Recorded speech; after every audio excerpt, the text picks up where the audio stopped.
ಬೆಳಗಾವಿ ಚಳಿಗಾಲದ ಅಧಿವೇಶನದ ವೇಳೆ ಗೃಹಲಕ್ಷ್ಮಿ ಹಣದ ಬಗ್ಗೆ ಚರ್ಚೆ ಆಗಿತ್ತು. ಜಮೆ ಆಗದಂತ ಹಣ ಎಲ್ಲಿ ಹೋಯಿತು ಅಂತ ವಿಪಕ್ಷಗಳು ಪ್ರಶ್ನೆಯ ಮೇಲೆ ಪ್ರಶ್ನೆಯನ್ನ ಮಾಡ್ತಾ ಇತ್ತು. ಇದೀಗ ಅಂಥದ್ದೇ ವಿವಾದ ಮುನ್ನೆಲೆಗೆ ಬಂದಿದೆ. ಏನಂತೀರಾ ಈ ರಿಪೋರ್ಟ್ ನೋಡಿ.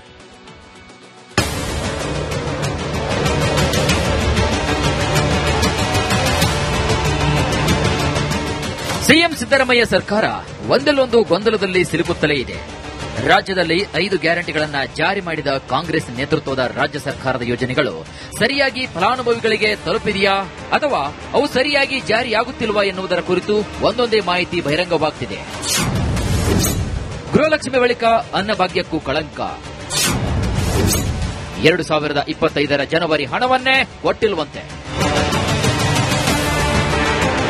ಗೃಹಲಕ್ಷ್ಮಿ ಬಾಕಿಯಾಯಿತು. ಇದೀಗ ಅನ್ನಭಾಗ್ಯದ ಹಣ ಬಾಕಿ ಇರುವ ಬಗ್ಗೆ ವಿಧಾನಸಭೆಯಲ್ಲಿ ಇಂದು ಪ್ರಸ್ತಾಪವಾಗಿತ್ತು. ಈ ಹಿಂದೆ ಸದನದಲ್ಲಿ ಗೃಹಲಕ್ಷ್ಮಿ ಹಣ ಬಿಡುಗಡೆಯಾಗಿಲ್ಲ ಅಂತ ಚರ್ಚೆ ನಡೆದಿತ್ತು. ಇದಾದ ಬಳಿಕ ಗೃಹಲಕ್ಷ್ಮಿ ಹಣ ಫಲಾನುಭವಿಗಳ ಖಾತೆಗೆ ಜಮಾ ಆಗ್ತಾ ಇದೆ. ಇದೀಗ ಅನ್ನಭಾಗ್ಯ ಯೋಜನೆಯ ಕತೆ. 1.27 ಕೋಟಿ ಪಡಿತರಿಗೆ 657 ಕೋಟಿ ಕೊಟ್ಟಿಲ್ಲ. 2025ರ ಜನವರಿ ತಿಂಗಳದ್ದು ಸುಮಾರು 1,27,00,000 ಪಡಿತರಿಗೆ ಸುಮಾರು 657 ಕೋಟಿ ಅಂದ್ರೆ 1 ವರ್ಷ ಆದರೂ ಕೂಡ ಇವತ್ತಿನವರೆಗೆ ಹಣ ಜಮೆ ಆಗಿಲ್ಲ. 1,27,00,000 ಕಾರ್ಡ್ದಾರಿಗೆ 657 ಕೋಟಿ ರೂಪಾಯಿ ಇವತ್ತಿನವರೆಗೂ ಹಣ ಜಮೆ ಆಗಿಲ್ಲ. ಅದನ್ನ ಯಾಕಂತೇಳಿ ಮಾನ್ಯ ಸಚಿವರು ಸ್ಪಷ್ಟೀಕರಣ ಕೊಡಲಿ. ಆ ಜನವರಿ ತಿಂಗಳಲ್ಲಿ ನಾವು ಅವರಿಗೆ ಪತ್ರ ವ್ಯವಹಾರ ಮಾಡಿ ರೇಟ್ ಏನ್ ಫಿಕ್ಸ್ ಮಾಡ್ತೀವಿ, ಟ್ರಾನ್ಸ್ಪೋರ್ಟೇಷನ್ ಚಾರ್ಜ್ ಇವೆಲ್ಲ ವ್ಯವಹಾರಗಳು ಮಾಡಬೇಕಾದ್ರೆ ಫೆಬ್ರವರಿ ಬಂತು. ಅಕ್ಕಿ ಕೊಡೋದಕ್ಕೆ ದುಡ್ಡು ಡಿಪಾಸಿಟ್ ಮಾಡಿದ್ವಿ. ಅವರು ಅಕ್ಕಿ ಕೊಡೋದು ಸ್ವಲ್ಪ ತಡ ಆಯಿತು. ಇದು ಟ್ರಾನ್ಸಿಟ್ ಪೀರಿಯಡ್ ಏನ್ ಜನವರಿ ಇತ್ತು ಅದರಲ್ಲಿ ಅವರ ಆದೇಶದ ಮಾರಿಗೆ ನಾವು ಏನು ಕೊಡಬೇಕಂತ ಅಕ್ಕಿಯನ್ನು ಶುರು ಮಾಡಿದ್ವಿ. ಮತ್ತೆ 2 ತಿಂಗಳದು ಒಂದೇ ಸಾರಿ ಕೊಡಬೇಕಾಯ್ತು ಅಂತ 15 ಕೆಜಿ ಕೊಡುವಂತ ಸಂದರ್ಭ ಮಾರ್ಚಿಯಲ್ಲಿ ಬಂತು. ಆದ್ರಿಂದ ನಮ್ಮ ಕಡೆಯಿಂದ ಏನು ವ್ಯತ್ಯಾಸ ಆಗಿಲ್ಲ. ಅವರು ಕೊಟ್ಟಂತ ಆದೇಶನ ಪಾಲನೆ ಮಾಡಿ ನಾವು ಅಕ್ಕಿಯನ್ನು ಕೊಡುವಂತ ಕೆಲಸ ಮಾಡಿದ್ದೇವೆ. ಫೆಬ್ರವರಿ ಅಕ್ಕಿ ಕೊಟ್ಟಿ, ಜನವರಿ ಹಣ ಎಲ್ಲಿ? ಮುಂದೆ ಫೆಬ್ರವರಿ 2025ರ ಮಾಹಿಂದ ಫಲಾನುಭವಿಗಳಿಗೆ ಅಕ್ಕಿ ಕೊಡಲು ಪ್ರಾರಂಭಿಸಲಾಗಿದೆ.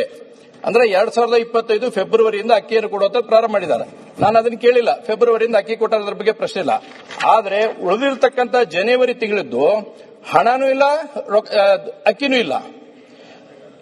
ಕೇಂದ್ರ ಸರ್ಕಾರದ 5 ಕೆಜಿ ಅಕ್ಕಿ ಬಂದಿದೆ ಜನವರಿಗೆ. ಆದ್ರೆ ರಾಜ್ಯ ಸರ್ಕಾರದ್ದು 5 ಕೆಜಿ ಅಕ್ಕಿನೂ ಇಲ್ಲ, ಹಣನೂ ಇಲ್ಲ. ಹಾಗಾದ್ರೆ ಸುಮಾರು 657 ಕೋಟಿ ರೂಪಾಯಿ ಏನಾಯ್ತು? ಆ ಕಾಲದಲ್ಲಿ ಹಣ ನಾವು ಖರ್ಚು ಮಾಡಿಲ್ಲ, ಹಣ ಎಲ್ಲಿ ಹೋಗಿಲ್ಲ.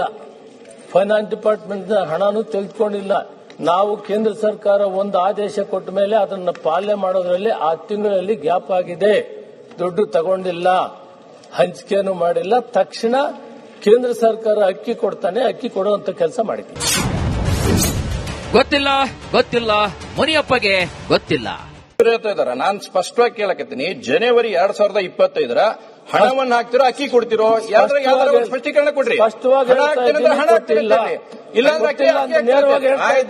ಸ್ಪಷ್ಟವಾಗಿ ಹೇಳಿದ್ದಾರೆ ಅವರು. ಅವಕಾಶ ಆಗಲಿಲ್ಲ. ಕೇಂದ್ರ ಸರ್ಕಾರ ಆದೇಶನ ಪಾಲನೆ ಮಾಡಬೇಕಾಯ್ತು, ಕೊಡಕ್ಕೆ ಅವಕಾಶ ಆಗಿಲ್ಲ. ಆದೇಶ ಪಾಲನೆ ಮಾಡಿ ಅಕ್ಕಿ ಅವ್ರು ಕೊಟ್ಟ ತಕ್ಷಣ ಅಕ್ಕಿಯನ್ನು ಕೊಟ್ಟಿದ್ದೇವೆ. ಕೈ ತೋರಿಸುವ ಬದಲು ಕಾಲು ತೋರಿಸೋಕಾಗುತ್ತಾ? ಹರಿಪ್ರಸಾದ್ ಮಾತಿಗೆ ವಿಪಕ್ಷ ಸದಸ್ಯರ ಆಕ್ರೋಶ. ಅವತ್ತು ರಾಜ್ಯಪಾಲರಿಗೆ ಕೈ ತೋರಿಸಿ ತಪ್ಪದು. ಕಳೆದ 2025 ಏನ್ ಹೇಳ್ತಾರೆ, ಕಾಲ್ ತೋರ್ಸಕ್ಕಾಗುತ್ತಾ ಅಂತಿದ್ದಾರೆ. ಅಂದ್ರೆ ರಾಜ್ಯಪಾಲ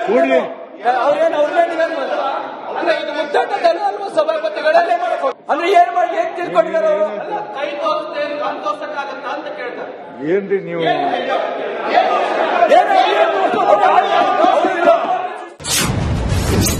ಟಿಕೆ ಹರಿಪ್ರಸಾದ್ ವಿರುದ್ಧ ಕೆರಳಿದ ಬಿಜೆಪಿ. ಎಲ್ಲಿ ನೋಡಿದ್ದಾರೆ ತಲೆ ಹಿಡಿದಿರೋದು? ಒಂದ್ ನಿಮಿಷ. ಏನ್ ಇಷ್ಟೊಂದು ಅದ್ರ ಬಗ್ಗೆ ಅಸಂವಿಧಾನಿಕ ಪದಗಳನ್ನು ಇಲ್ಲಿ ಬಳಸಿ ಒಂದ್ ನಿಮಿಷ ಏನು ತಿಳ್ಕೊಂಡಿದ್ದಾರೆ ಇವರು? ಈಗ ಇದು ಸದನವಾಗಿ ನೀವು ಅವರನ್ನ ಸಸ್ಪೆಂಡ್ ಮಾಡಬೇಕು. ಅದು ಬಿಟ್ಟು ನಾವು ಯಾವುದನ್ನು ಒಪ್ಪೋದಿಲ್ಲ. ಯಾರಿಗಾದ್ರೂ ನೋವಾಗಿದ್ರೆ ವಿಷಾದ ವ್ಯಕ್ತಪಡಿಸುವೆ. ಆ ವಿಚಾರದಲ್ಲಿ ಯಾರಿಗಾದ್ರೂ ನೋವಾಗಿದ್ರೆ ವಿಷಾದ ವ್ಯಕ್ತಪಡಿಸಿದ್ದೀನಿ ಅಂತ ಹೇಳಿ. ಯಾರಿಗಾರು ನೋವು ಬೇಡ, ವಿಷಾದ ವ್ಯಕ್ತಪಡಿಸಿ ಅಂತ ಹೇಳಿ. ಅದೇ ಯಾರಿಗಾದ್ರೂ ನೋವಾಗಿದ್ರೆ, ಇಲ್ಲಾಂದ್ರೆ ಅದು ಬೇರೆ ಬೇರೆ ನೋವಾದಲ್ಲೇ ಕೊಟ್ಟಾರ ಅವರು. ಅಧಿವೇಶನದಲ್ಲಿ ಇವತ್ತು ಜೋರು ಜಗಳ ನಡೆಯಿತು. ಇದರ ಮಧ್ಯೆ ಸರ್ಕಾರ 2025 ಜನವರಿಯ ಅಕ್ಕಿಯೂ ಕೂಡ ಕೊಟ್ಟಿಲ್ಲ, ಹಣವೂ ಕೂಡ ನೀಡಿಲ್ಲ. ಈ ಗೊಂದಲಕ್ಕೆ ಸರ್ಕಾರ ತೆರೆ ಎಳೆಯಬೇಕಾಗಿದೆ. Bureau report, Republic Kannada. ರಾಜ್ಯ ರಾಜಕಾರಣದಲ್ಲಿ ಇವತ್ತು ಒಂದು ಸುದ್ದಿ ಸಂಚಲನವನ್ನು ಮೂಡಿಸಿತ್ತು. ಸಚಿವ ಕೆಜೆ ಜಾರ್ಜ್ ರಾಜೀನಾಮೆ ನೀಡಿಬಿಟ್ರು, ಅದಕ್ಕೆ ಸಿಎಂ ಪುತ್ರ ಯತೀಂದ್ರ ಕಾರಣ ಅಂತ ವದಂತಿ ಹಬ್ಬಿತ್ತು. ಎಷ್ಟಕ್ಕೂ ಅಸಲಿಯತ್ತೇನು, ಬನ್ನಿ ನೋಡೋಣ.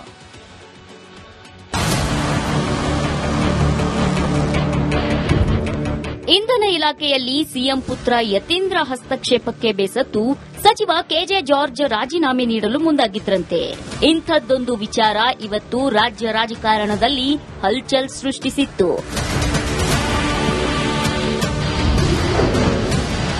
ಸಚಿವ ಕೆಜೆ ಜಾರ್ಜ್ ರಾಜೀನಾಮೆ ವದಂತಿ.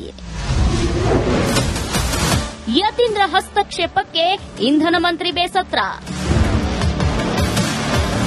ಇಂಧನ ಇಲಾಖೆಯಲ್ಲಿ ಯತೀಂದ್ರ ಹಸ್ತಕ್ಷೇಪದಿಂದ ಕೆಲ ಅಧಿಕಾರಿಗಳ ವರ್ಗಾವಣೆ ಅಮಾನತು ಆಗಿದೆಯಂತೆ. ಇದೇ ಕಾರಣಕ್ಕೆ ಸರ್ಕಾರದೊಳಗೆ ತೀವ್ರ ಅಸಮಾಧಾನಕ್ಕೆ ಕಾರಣವಾಗಿತ್ತು. ಈ ಬೆಳವಣಿಗೆಯಿಂದ ಇಂಧನ ಸಚಿವ ಜಾರ್ಜ್ ಬೇಸತ್ತಿದ್ರಂತೆ.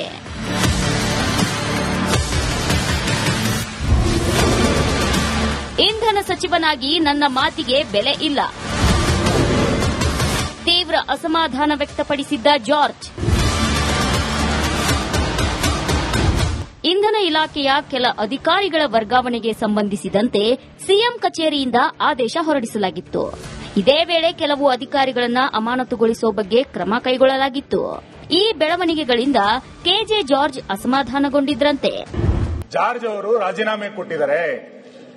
ಸಿಎಂ ಅವರ ಹಸ್ತಕ್ಷೇಪ ಜಾಸ್ತಿ, ಸಿಎಂ ಅವರ ಮಗನ ಹಸ್ತಕ್ಷೇಪ ಆಗಿದ್ರಿಂದ ಜಾರ್ಜ್ ರಾಜೀನಾಮೆ ಕೊಟ್ಟಿದ್ದಾರೆ ಅಂತ ಸದನದಲ್ಲೇ ಇದ್ದಾರೆ. ಸ್ಪಷ್ಟ ಮಾಡಲಿ.